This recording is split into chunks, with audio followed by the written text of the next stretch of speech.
Ce matin, le Seigneur m'a mis à cœur de pouvoir parler sur un thème qui m'est cher, c'est l'unité. L'unité dans l'Église, l'unité comme un témoignage de l'Église au monde. Et je vous invite à lire un passage qui se trouve dans le livre de Jean, au chapitre 17. Jean chapitre 17. On va lire des versets 20 au verset 23.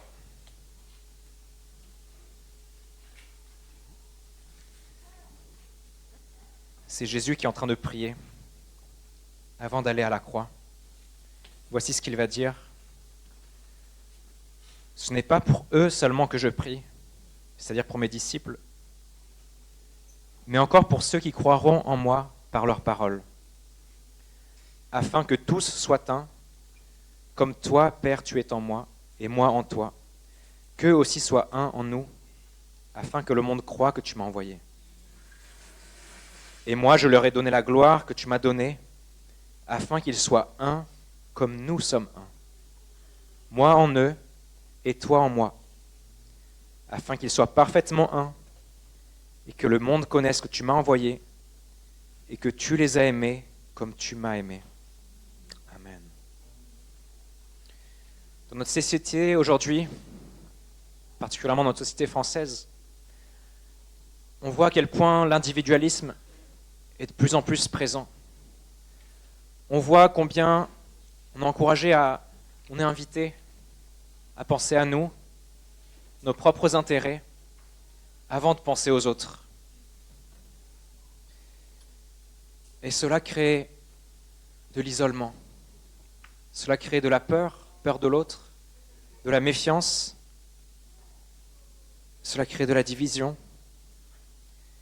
Alors qu'aujourd'hui, on a les réseaux sociaux, on a des moyens de communication qui sont plus opérationnels que jamais.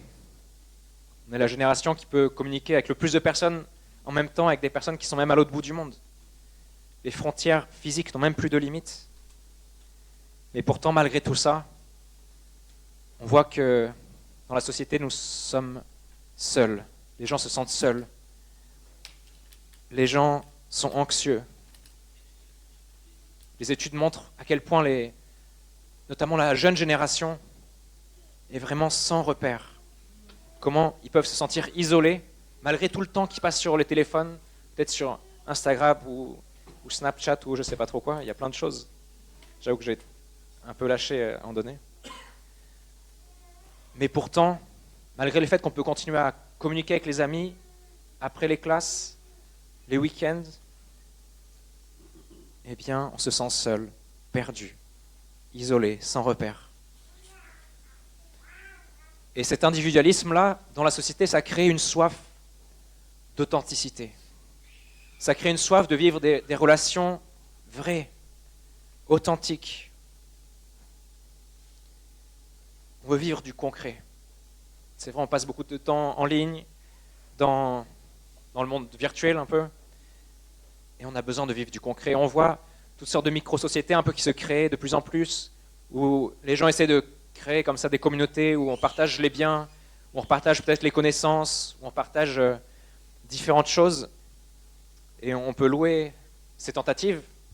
C'est très bien de vouloir ça, mais ça montre à quel point en fait la société est individualiste. Si on doit créer exprès des endroits pour pouvoir se rencontrer, pour pouvoir être ensemble, pour pouvoir s'entraider.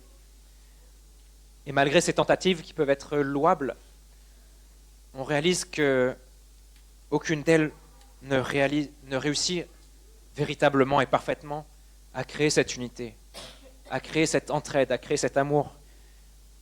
Une communauté qui prendrait toutes les générations en compte, qui prendrait toutes les origines en compte, qui prendrait tout le monde en compte.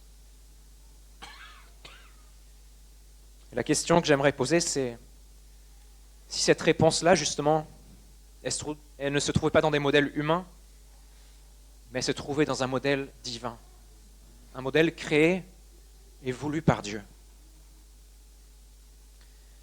Aujourd'hui, nous allons découvrir pourquoi l'unité dans l'Église, c'est pas seulement une option, mais c'est réellement une nécessité. Et plus que ça, c'est le cœur de Dieu. Et comment cette unité dans l'Église est en fait quelque chose qui va nous permettre d'être un témoignage vivant et puissant dans ce monde. Vous êtes prêts à y aller? On y va? Tout d'abord, j'aimerais qu'on regarde au Seigneur lui-même, ce Dieu trinitaire, ce Dieu qui est Père, Fils et Saint-Esprit. Quand on lit dans la Genèse, dès le premier verset, Genèse chapitre 1, verset 1, il est dit au commencement, Dieu. Ce mot-là, Dieu, en hébreu, c'est le mot Elohim. Elohim, c'est un pluriel. Dieu, il est un, mais il est plusieurs aussi à la fois. Je l'ai dit, il est Père, il est Fils, il est Saint-Esprit. Chacune des personnes de Dieu a sa propre singularité, sa propre personnalité, on pourrait dire, sa propre volonté aussi. Mais ils sont tellement unis dans une telle communion intime et profonde qu'en fait, il n'y a qu'un Dieu. Plusieurs volontés, mais un seul Dieu. Plusieurs singularités, mais un seul Dieu. Et on voit d'ailleurs dans la création comment Dieu créait. On voit verset 2 que l'Esprit de Dieu se mouvait au-dessus des eaux. Quand on lit dans Proverbe 8, on voit aussi comment l'Esprit de Dieu est personnifié dans la personne de la sagesse et combien il prend plaisir et s'amuse à créer cette terre. Et on voit dans Jean chapitre 1 aussi, qui nous révèle que Jésus est la parole faite chair. Donc Dieu le Fils est la parole faite chair. Et qu'est-ce que nous dit Jean? Il nous dit que la parole était là dès le commencement. Et tout ce qui a été fait par elle. Et rien de ce qui n'a été fait sans elle. Donc on voit que Dieu le Père, Dieu le Fils, Dieu le Saint-Esprit sont là, travaillant ensemble à créer la terre, les mystères de la terre, à créer tout ce qu'elle contient, à créer l'homme. Et ça, c'est juste une chose, mais dans la parole entière, on voit comment Dieu, sous ses différentes facettes, nous est révélé. Et donc la Trinité et l'unité qui existent en Dieu est notre modèle parfait.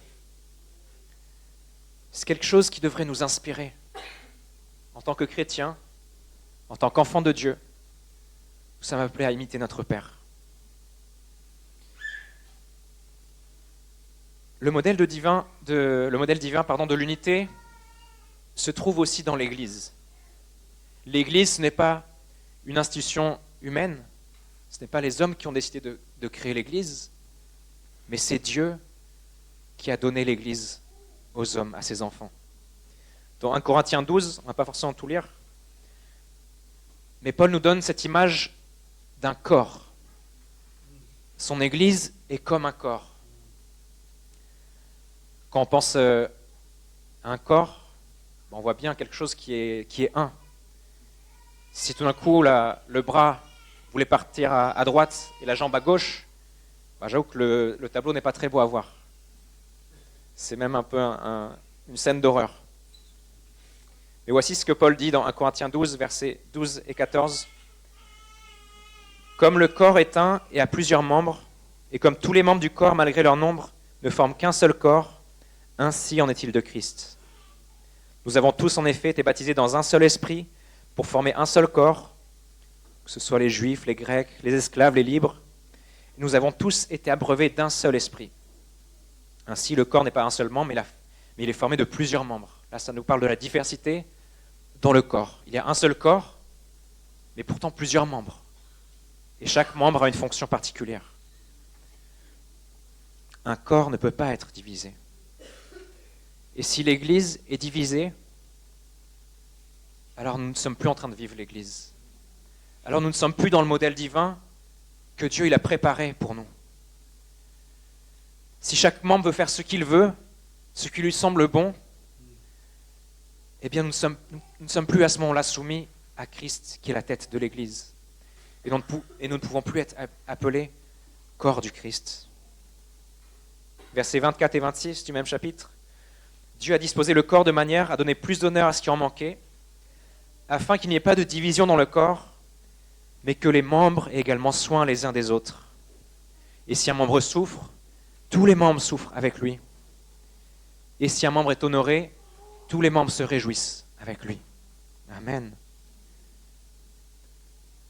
Par ces paroles, on comprend que un membre de corps ne peut pas être jaloux d'un autre membre. Pourquoi la main, est-ce qu'elle serait jalouse du pied?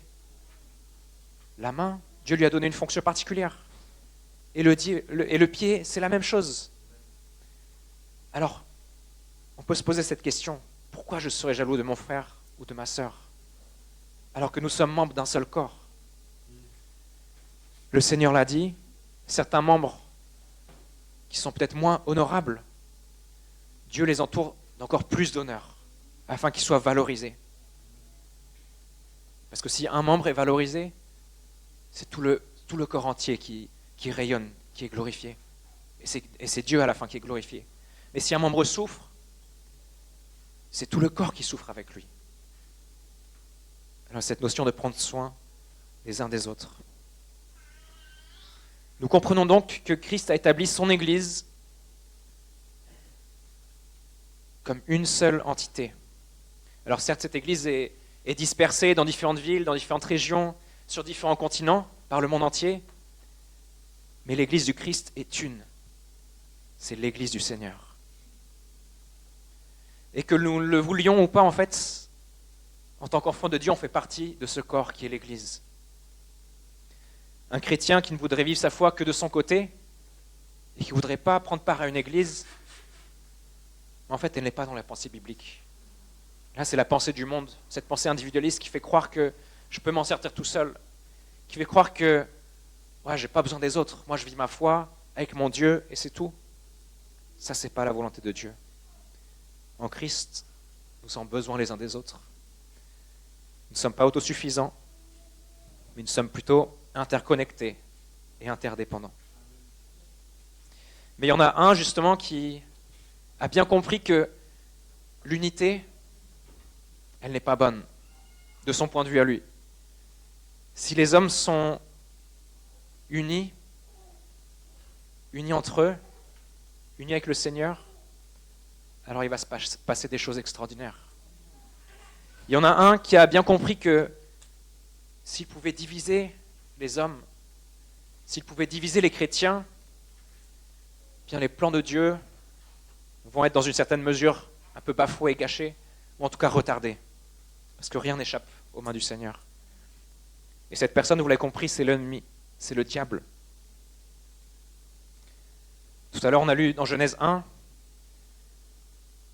la création, Dieu a créé la terre, merveilleuse, magnifique. Genèse 2, il crée l'homme et la femme qui vivent en parfaite harmonie, qui ne forment qu'une seule chair.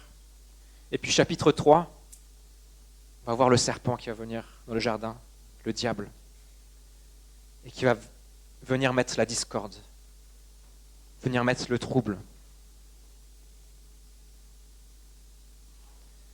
Lorsque Ève va être séduite par le serpent et que Adam et Ève vont manger du fruit qui était interdit, le fruit du bien et du mal, il va y avoir une rupture à ce moment-là qui va s'opérer.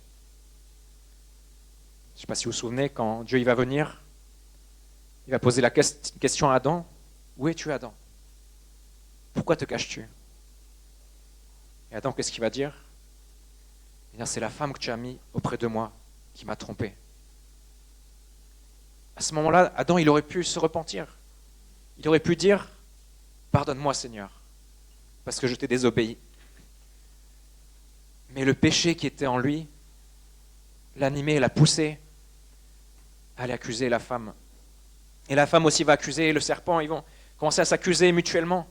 Ceux qui ne formaient qu'une seule chair, cette chair va être déchirée en deux. Et Adam va même aller jusqu'à accuser Dieu. Il va dire, mais c'est la femme que tu as mis à mes côtés. Adam, il a oublié que un peu avant, il se sentait seul, qu'il était tout seul, qu'il s'ennuyait dans le jardin d'Éden. Il a oublié qu'après avoir nommé tous les animaux, il n'a trouvé aucune aide semblable. mais il va dire, c'est la femme que tu as mis à mes côtés. En d'autres mots, si tu ne m'avais pas mis cette femme, si tu n'avais pas amené Ève à mes côtés, on n'en serait pas là.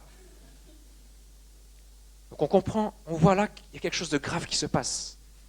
Cette relation intime qui existait entre l'homme et la femme, entre l'homme et Dieu, va être complètement détruite.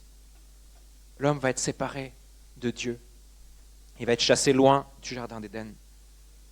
Et puis dès la deuxième génération, on va assister à un meurtre. Caïn qui va tuer son propre frère, par jalousie.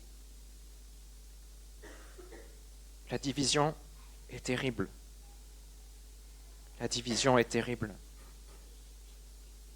Et puis on voit on avance un petit peu, on arrive dans la première église. La première église, on pourrait se dire, bah c'est bon, Jésus est mort et ressuscité, tout va bien aller. Et bien malheureusement, on voit que la division arrive aussi dans l'église. Et l'église de Corinthe en est un parfait exemple. Il va y avoir toutes sortes de partis, toutes sortes de disputes dans l'église. Moi, je suis d'un tel, moi, je suis de Paul, moi, je suis de Céphas, ta. Et puis, ça crée des partis comme ça, des petits groupes dans l'église, qui étaient peut-être en concurrence, je ne sais pas exactement. Mais Paul va les reprendre. 1 Corinthiens 3.3, il va dire, « Puisqu'il y a parmi vous de la jalousie et des disputes, n'êtes-vous pas charnels? Ne marchez-vous pas selon l'homme ?» Et l'église de Corinthe était connue pour vivre des dons spirituels extraordinaires. Tous les dons étaient manifestés là-bas. Et peut-être qu'à un moment donné, ils se disaient, waouh, nous on est des super spirituels.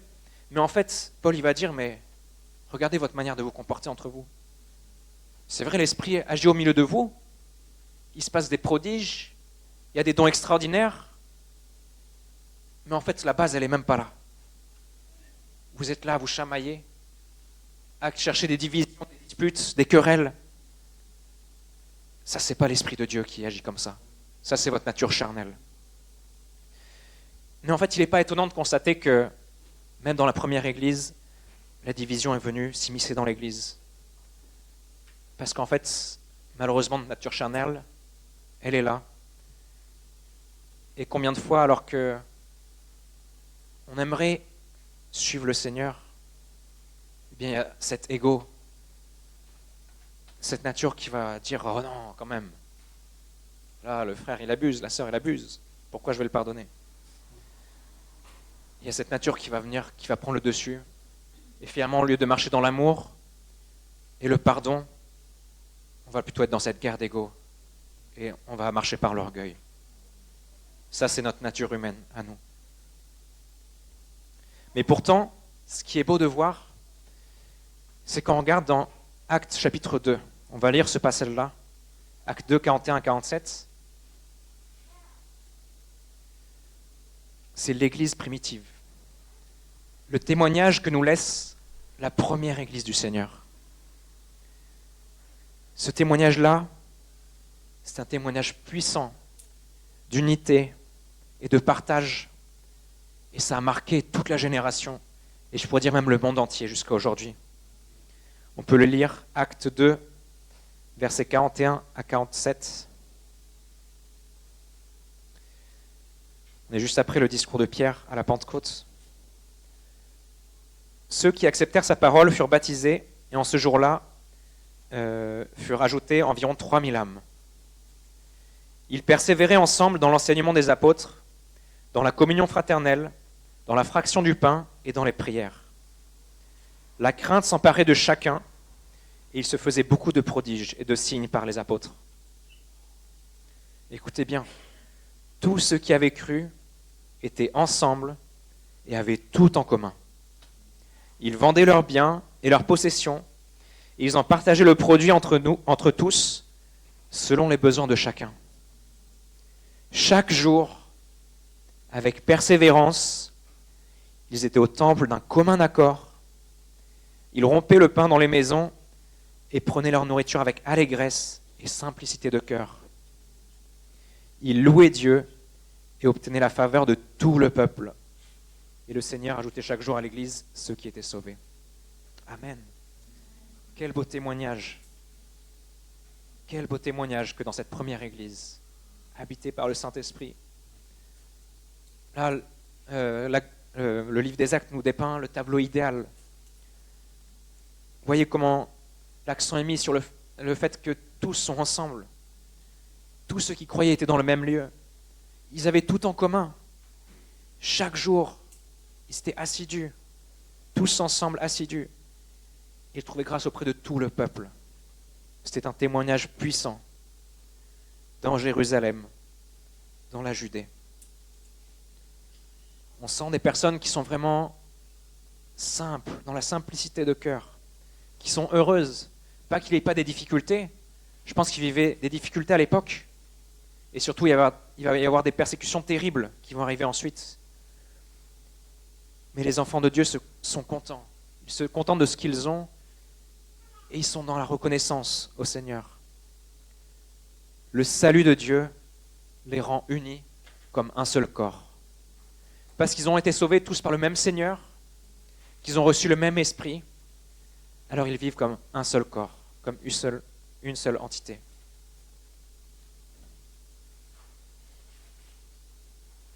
Si on revient aux enseignements de Jésus, un peu avant de mourir, voici ce qu'il a dit dans Jean 13, verset 35. « À ceux-ci, tous reconnaîtront que vous êtes mes disciples, si vous avez de l'amour les uns pour les autres. » Et cette prière de Jésus dans Jean 17 qu'on a lu, que je vais relire, ce n'est pas pour eux seulement que je prie, mais encore pour ceux qui croiront en moi par leur parole, afin que tous soient un. Comme toi, Père, tu es en moi et moi en toi, qu'eux aussi soient un en nous, afin que le monde croie que tu m'as envoyé. Et moi, je leur ai donné la gloire que tu m'as donnée, afin qu'ils soient un comme nous sommes un, moi en eux et toi en moi, afin qu'ils soient parfaitement un, et que le monde connaisse que tu m'as envoyé, et que tu les as aimés comme tu m'as aimé. Amen. Quel enseignement puissant. Nous comprenons que dans la vision de Dieu, l'unité est un signe pour le monde. Non seulement c'est nécessaire pour l'Église, pour que l'Église soit bonne, bien portante, pour qu'elle soit solide, mais ça va au-delà de ça. L'unité dans l'Église, c'est un signe pour le monde qui ne connaît pas encore Jésus-Christ. À ceux-ci, tous reconnaîtront que vous êtes mes disciples si vous avez de l'amour les uns pour les autres. L'amour vécu entre les croyants, c'est un signe certain de notre appartenance à Jésus-Christ. Un signe certain pour le monde que Dieu est vivant et que Dieu est vrai.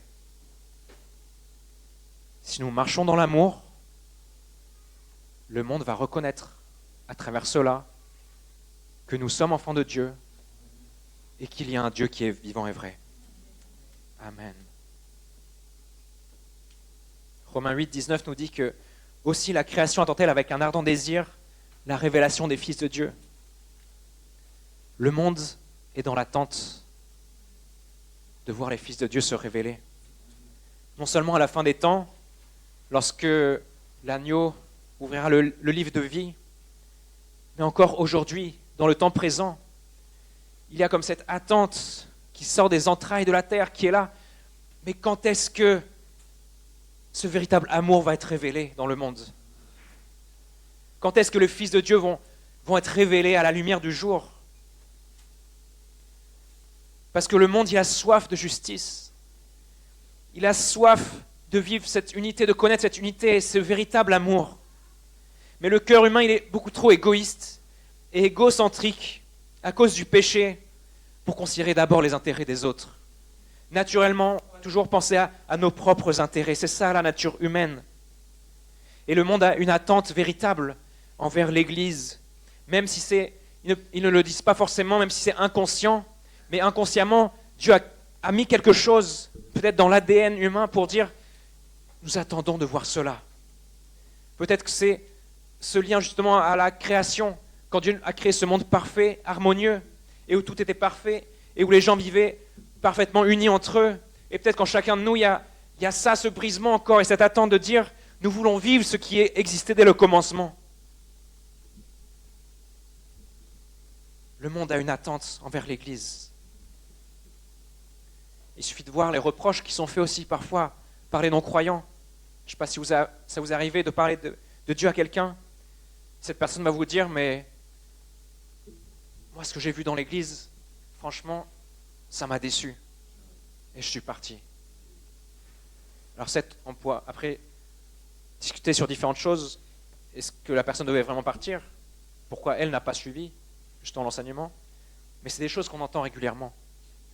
Ou encore, ce reproche de dire, mais quand on regarde l'église, ce qui s'est passé dans l'histoire, vraiment, c'est pas glorieux.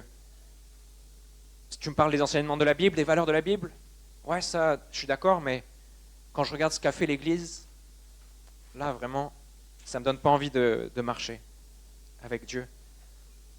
Alors, encore une fois, on peut discuter tout ça. Les personnes ont utilisé le nom de Dieu pour faire des choses.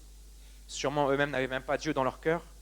Mais n'empêche que l'ennemi a utilisé ça pour salir le nom de Dieu, pour salir le nom de l'Église. Et avec tout ce passé-là, on doit être conscient de ça en tant qu'Église pour nous dire, aujourd'hui, c'est vrai, il y a le passé, mais il y a aujourd'hui. Il y a le témoignage qu'aujourd'hui on peut porter. Ce qui s'est passé avant, ça s'est passé. C'était pas nous. Et en tout cas, on veut être repentant dans ce sens-là. C'est vrai, l'Église n'a pas toujours joué son rôle. C'est vrai, l'Église n'a pas toujours été cette lumière parmi les nations. Mais aujourd'hui, est-ce qu'on peut se lever comme Église pour porter ce témoignage-là dans le monde? Je vous assure que le monde attend de voir cette unité parmi les chrétiens. L'Église, depuis son commencement, est appelée à vivre dans l'unité, comme une communauté de croyants qui vivent en harmonie, qui se soutiennent, qui se supportent, qui s'aident les uns les autres et qui s'aiment d'un amour ardent. Et cet amour-là qui est vécu justement au sein de la communauté, il découle sur l'extérieur. Et ce n'est pas pour rien que c'est des chrétiens qui ont créé les premiers orphelinats, qui ont accueilli les enfants qui étaient abandonnés, même du temps des Romains, de la première église. Ce n'est pas pour rien que ce sont les chrétiens qui ont créé les premiers hôpitaux, les premières écoles. C'est les premiers à avoir eu ce cœur-là pour prendre soin des plus faibles. Notre unité, elle attire les âmes à Christ. Et c'est le témoignage le plus puissant qu'on le peut donner au monde.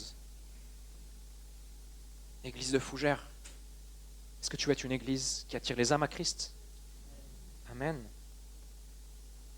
Eh bien, j'ai envie de dire, ce n'est pas la peine de partir dans des grands programmes d'évangélisation. Mais il y a une vérité là qui est révélée.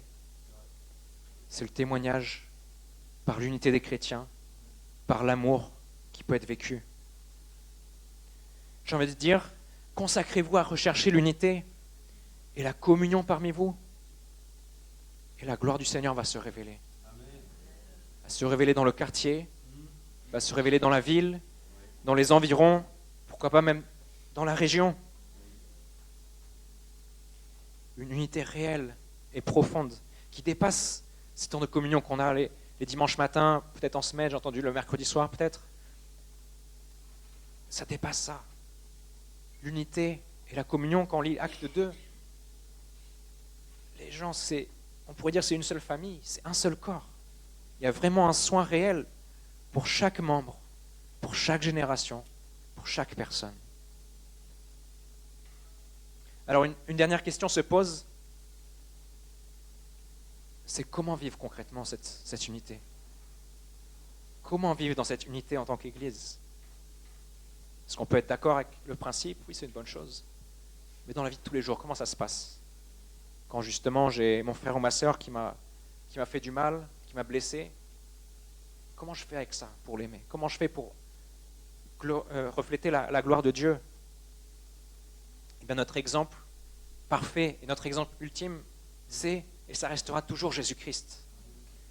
Et on va aller dans Philippiens au chapitre 2 pour lire ces paroles extraordinaires. Philippiens 2, versets 5 à 11. On va commencer même directement au verset 3.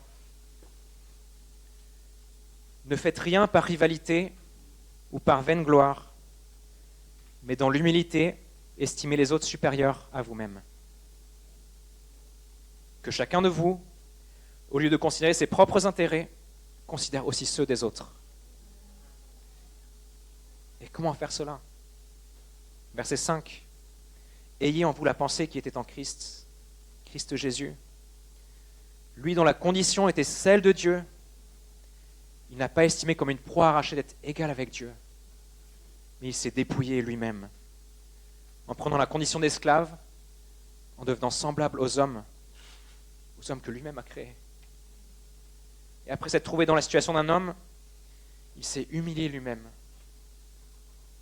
en s'abaissant jusqu'à la mort sur la croix. C'est pourquoi aussi Dieu l'a souverainement élevé. Il a donné le nom qui est au-dessus de tout nom, afin qu'au nom de Jésus, tout genou fléchisse dans les cieux, sur la terre et sous la terre, etc. Christ, ce Dieu de gloire, s'est dépouillé lui-même de sa divinité. Personne ne l'a obligé, mais il est venu, il a fait le pas. Faire le pas vers chacun de nous. Lui qui était l'égal de Dieu, il avait toutes choses avec son Père. Il a choisi de s'abaisser. Il a choisi de renoncer à ses privilèges, on pourrait dire à sa royauté, à sa nature divine. Il a pris une forme humaine. Il est venu vivre dans un corps humain. Il a vraiment vécu parmi nous comme un simple homme.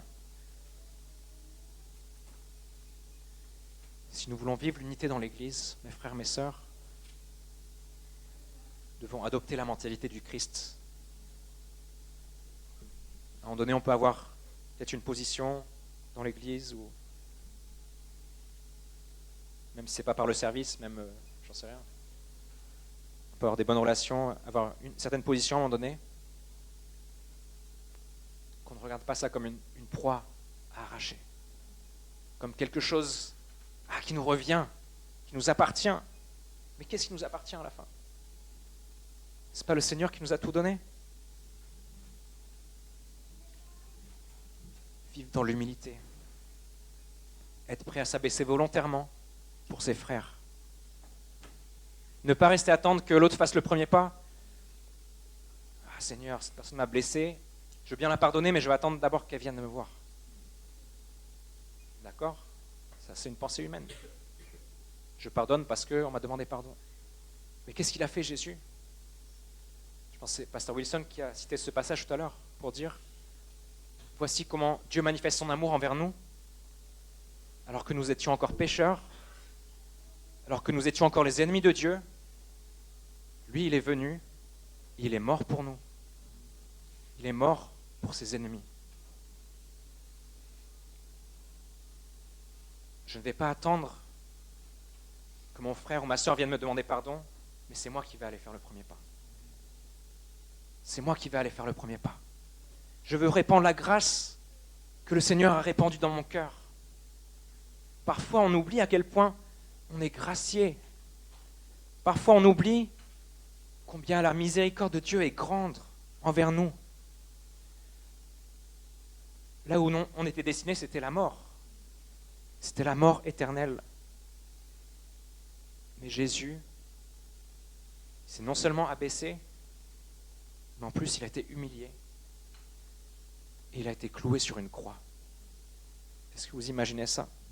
Le Dieu de gloire cloué sur une croix. Et pourtant Jésus il a dit, vous pensez que si je ne voulais pas demander à une légion d'anges, vous ne pensez pas qu'ils allaient venir et me délivrer à n'importe quel moment? Je peux faire appel à mon Dieu et les anges vont venir me secourir et ils vont vous ôter de votre main. Mais Jésus lui-même a choisi de s'abaisser. Lui-même a choisi d'être humilié parce qu'il voyait quelque chose d'autre. C'était la réconciliation entre les hommes et lui-même, entre les hommes et Dieu le Père.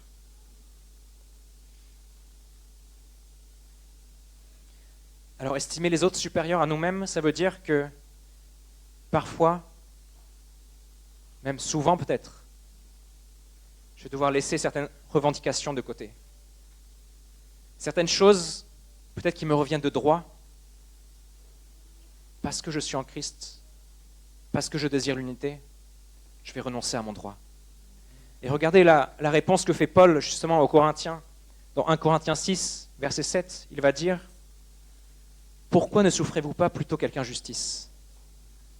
Pourquoi ne vous laissez-vous pas plutôt dépouiller ?» Le problème à Corinthe, ce qui se passait, c'est que les frères s'emmenaient les uns les autres dans les tribunaux à vouloir se demander justice. Mais Paul va dire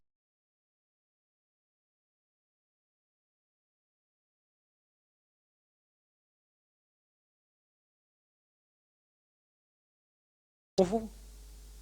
Non, c'est lui-même qui a choisi.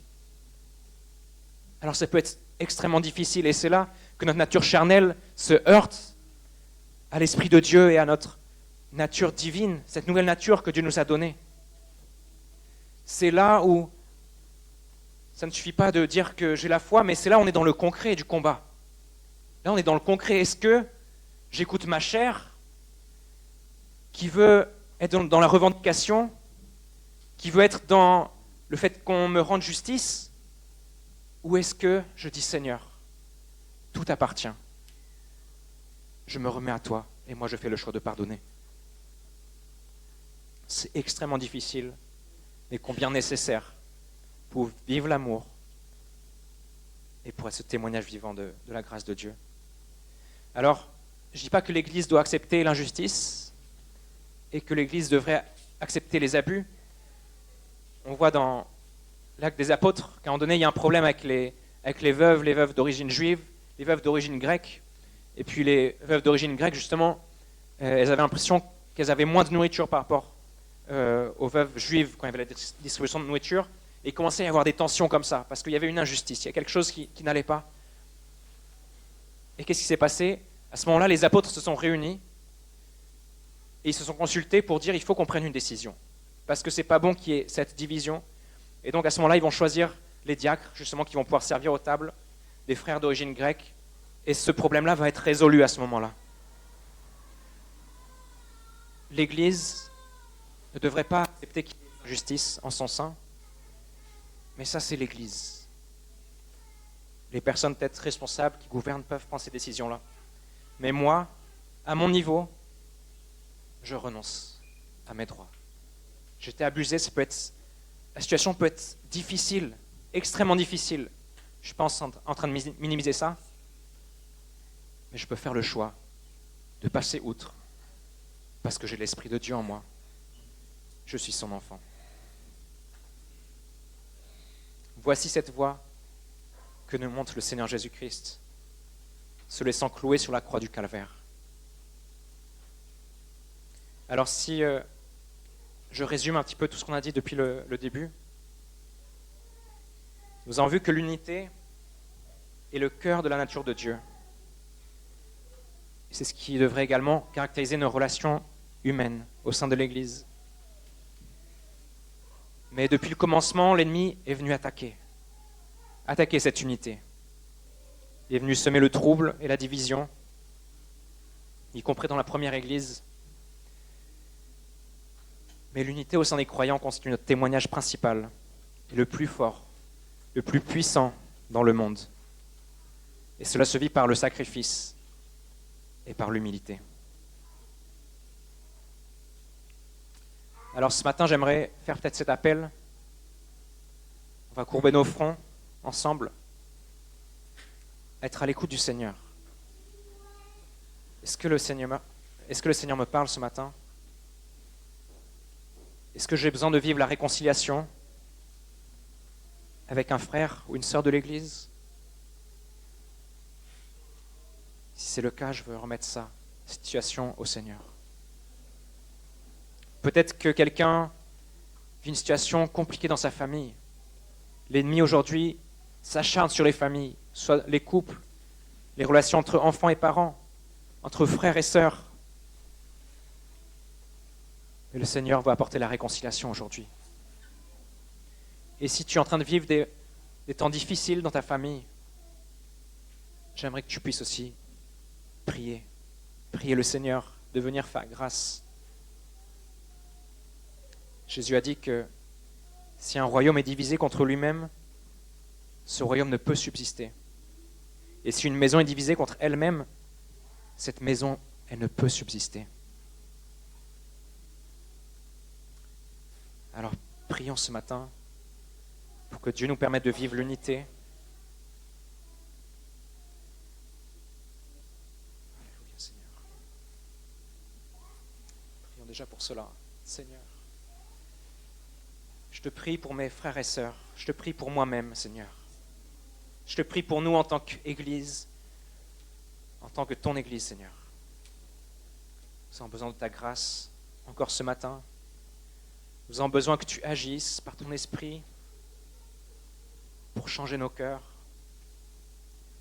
Viens, Seigneur, apporter la réconciliation. Tu es le Dieu de la réconciliation, Seigneur. Je ne sais pas, Seigneur, s'il y a pu y avoir des divisions dans cette Église. Je ne connais pas cette Église, mais toi, tu la connais, Seigneur. C'est ton Église. Toi, tu connais les cœurs, que peut-être même les gens au sein de cette assemblée peut-être ne savent même pas, mais toi, tu connais les cœurs. Tu connais là où il y a des blessures. Là où, Seigneur Jésus, il y a eu des choses qui ont fait mal et où il y a eu des relations qui ont été brisées. Seigneur, nous voulons nous soumettre à ta parole ce matin et comprendre, Seigneur, que sans unité, il n'y a pas, Seigneur, Église. Sans unité, nous ne sommes pas dans cette Église que tu attends de nous, Seigneur. Et je veux prier maintenant, Seigneur. Tu viens, Seigneur, tu viens guérir et soigner le cœur qui est brisé. Tu viens, Seigneur, qu'il y ait, Seigneur, des pardons mutuels qui s'opèrent s'il y a besoin, Seigneur. Je te prie, Seigneur, pour que, Seigneur, les frères et sœurs prennent le courage, Seigneur, pour vivre, Seigneur, cette vie de l'esprit, cette vie de liberté, Seigneur Jésus, que tu offres. Parce que, Seigneur, on voit bien que la division, Seigneur, nous enferme, Seigneur, dans une forme de prison. On est dans la rancune, on est dans, Seigneur, ces pensées qui reviennent nuit et jour. On est en train de se dire, mais pourquoi cela? Pourquoi ça s'est passé comme ça? Mais le Seigneur, toi, tu libères ce matin. Tu libères, Seigneur Jésus, tu ouvres, Seigneur, les portes des prisons. Tu délivres, Seigneur, tu ouvres ces chaînes, Seigneur Jésus. Et tu permets à ce qu'il y ait la réconciliation, Seigneur Jésus. Et je te prie particulièrement pour les familles ce matin. Seigneur, là, les familles là où l'ennemi, Seigneur, est en train d'attaquer, en train, Seigneur Jésus, d'envoyer des missiles, Seigneur Jésus. Seigneur, toi, tu protèges. Toi, Seigneur Jésus, tu relèves. Toi, Seigneur, tu restaures ce matin encore, Seigneur. Te prions, Seigneur, pour les couples, Seigneur Jésus, qu'ils soient unis en toi, Seigneur. Que, Seigneur, la voix du serpent ne vienne pas, Seigneur, troubler les couples. Mais Jésus, que tous les couples restent unis en toi, Seigneur Jésus. Près de ton cœur, Seigneur, prêt à s'humilier, Seigneur Jésus. Prêt, Seigneur Jésus, à faire le premier pas lorsque c'est nécessaire pour se réconcilier. Seigneur, tu gardes les enfants, Seigneur Jésus, et les relations entre parents et enfants, Seigneur Jésus, afin que là aussi ta grâce abonde, Seigneur Jésus. Qu'il n'y ait pas de division, Seigneur, mais qu'il y ait, Seigneur, ouverture et communication, Seigneur Jésus. Que les parents puissent parler librement à leurs enfants. Que les enfants aussi puissent, Seigneur, ouvrir leur cœur et parler librement, Seigneur, en toute liberté à leurs parents, Seigneur Jésus. Tu unis les familles, Seigneur, autour de ta parole, Seigneur. Car l'Église commence, Seigneur, dans la cellule familiale, Seigneur Jésus. Et nous voulons, Seigneur, voir des familles qui s'aiment, Seigneur, d'un amour ardent, qui se pardonnent mutuellement, qui marchent ensemble, Seigneur Jésus, dans la même direction, celle que toi tu as donnée, Seigneur Jésus. Nous te prions, Seigneur, pour les relations entre frères et sœurs. Seigneur Jésus, peut-être avec les grands-parents aussi, que là aussi, Seigneur, il y ait de l'unité, Seigneur, que, Seigneur, personne ne tombe dans les pièges du diable, du malin, Seigneur Jésus, pour entrer dans des querelles, Seigneur, pour entrer dans des disputes, des jalousies, Seigneur Jésus, qui n'ont pas de sens, Seigneur. Parce que lorsque nous sommes une famille, nous sommes un. Et lorsque nous sommes une église, nous sommes un, Seigneur Jésus. Merci, Seigneur. Viens révéler ta gloire, Seigneur. Je te prie maintenant pour l'église de Fougères. Et peut-être toute l'église peut se mettre debout, symboliquement, comme tout à l'heure on a chanté ce chant. Nous sommes un dans un lien d'amour. Toute l'église va se mettre debout. Et nous voulons nous engager à, Seigneur, marcher dans l'humilité aujourd'hui, plutôt que dans l'insistance et la revendication de nos droits. Nous voulons nous engager, Seigneur, à marcher comme support mutuel en nous soutenant les uns les autres, au lieu d'être dans la critique, Seigneur Jésus. Nous voulons nous engager à mettre la priorité, Seigneur, aux intérêts des autres, avant, Seigneur, de chercher nos propres intérêts.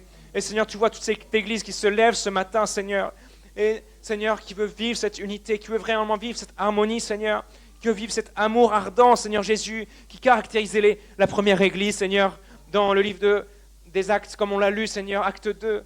Seigneur, que cette église de Fougères soit caractérisée par cet amour sincère, cet amour véritable, Seigneur Jésus, que cette communion, Seigneur, aille au-delà des réunions, Seigneur Jésus, au-delà des cultes, au-delà des réunions de prière. Mais Seigneur, il y a quelque chose, vraiment un réel désir qui vient de toi, qui va être, Seigneur, semé en eux, Seigneur, de se retrouver, de se faire du bien ensemble, de se soutenir les uns les autres, Seigneur Jésus. Et Seigneur, ton Église va rayonner sur cette ville. Ton Église, Seigneur Jésus, va rayonner et les gens vont être étonnés de voir, mais qui sont ces personnes-là qui ont un tel amour? Qui sont ces personnes-là qui aiment sans rien demander en retour? Quand ces personnes, même quand on les accuse, quand on veut leur faire du mal, eux, ils nous font du bien en retour. Seigneur, je te prie, Seigneur, que dans cette ville de Fougères, et même bien au-delà, Seigneur, ton Église, Seigneur, rayonne par cet amour que toi, tu as donné, Seigneur. Tu leur permets de vivre comme un seul corps. Tu nous permets, Seigneur, de vivre comme un seul corps, comme une seule âme, Seigneur, avec une seule pensée, Seigneur, la tienne. Une seule pensée, Seigneur, la tienne. En ton nom, Jésus, j'ai prié. Gloire à ton saint nom, Seigneur. Amen.